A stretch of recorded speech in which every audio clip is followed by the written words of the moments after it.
जय श्रीमन नारायण। आज की इस वीडियो में आप सुनेंगे गणेश चतुर्थी व्रत की कथा।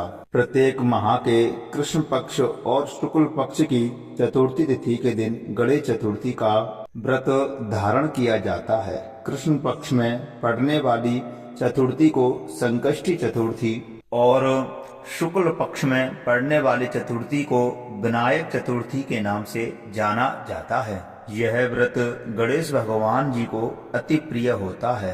जो भी भक्त सच्ची श्रद्धा के साथ नियम और निष्ठा के साथ इस व्रत को धारण करते हैं तो गणेश भगवान की कृपा से उनके सभी प्रकार के विघ्न और बाधाएं दूर हो जाती हैं। सभी प्रकार के सुख और समृद्धि की प्राप्ति होती है। संतान की रक्षा होती है। इस व्रत को जो कि दिन रात्रि उपवास रहते हुए इस व्रत को धारण करना चाहिए। जो उपवास नहीं रह पाते हैं, जिनका स्वास्थ्य सही न रहता हो, तो एक समय फलाहार ग्रहण करके व्रत को धारण करें। चंद्रमा को अर्घ्य प्रदान करने के बाद यह व्रत पूर्ण माना जाता है। तो आइए सुनते हैं विनायक गणेश चतुर्थी व्रत की कथा। तो बोलिए गणेश भगवान की जय, सर्व देवी देवतान की जय। एक बार भगवान शिव तथा माता पार्वती नर्मदा नदी के किनारे बैठे थे। वहां माता पार्वती ने भगवान शिव से समय व्यतीत करने के लिए चौपड़ खेलने को कहा। शिव चौपड़ खेलने के लिए तैयार हो गए, परंतु इस खेल में हार जीत का फैसला कौन करेगा, यह प्रश्न उनके समक्ष उठा। तो भगवान शिव ने कुछ तिनके एकत्रित करके उनका एक पुतला बना करके उसकी प्राण प्रतिष्ठा कर दी और पुतले से कहा, बेटा हम चौपड़ खेलना चाहते हैं, परंतु हमारी हार जीत का फैसला करने वाला कोई नहीं है, इसलिए तुम बताना कि हम दोनों में से कौन हारा और कौन जीता। उसके बाद भगवान शिव और माता पार्वती का चौपड़ खेल शुरू हो गया। यह खेल 3 बार खेला गया और संयोग से तीनों बार माता पार्वती ही जीत गईं। खेल समाप्त होने के बाद बालक से हार जीत का फैसला करने के लिए कहा गया, तो उस बालक ने महादेव जी को विजयी बताया।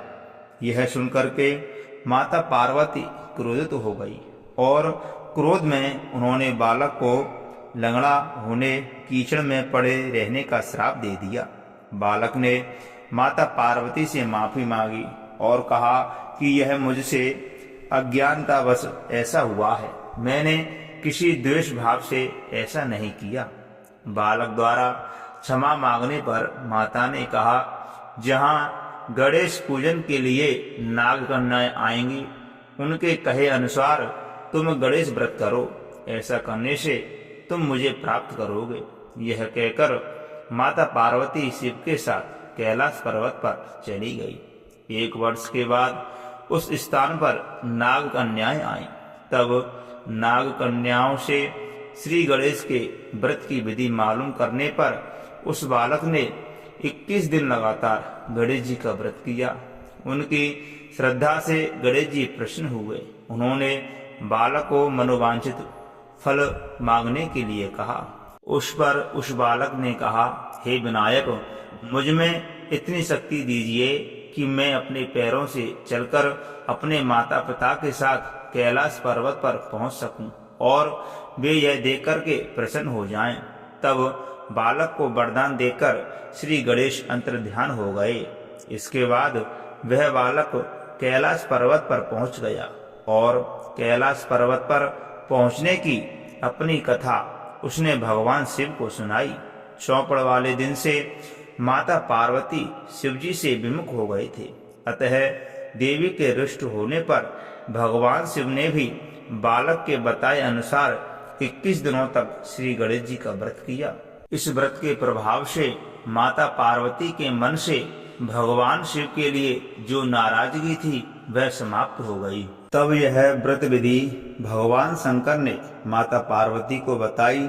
यह सुनकर माता पार्वती के मन में भी अपने पुत्र कार्तिकेय से मिलने की इच्छा जागृत हुई।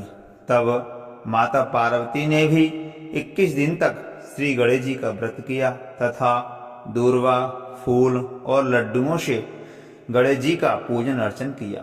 व्रत के 21वें दिन कार्तिकेय जी स्वयं माता पार्वती से मिलने आ गए।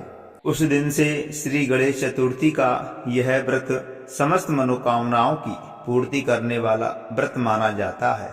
इस व्रत को करने से मनुष्य के सारे कष्ट दूर होकर के मनुष्य को समस्त सुख सुविधाएं प्राप्त होती हैं और गणेश भगवान की विशेष कृपा प्राप्त होती है।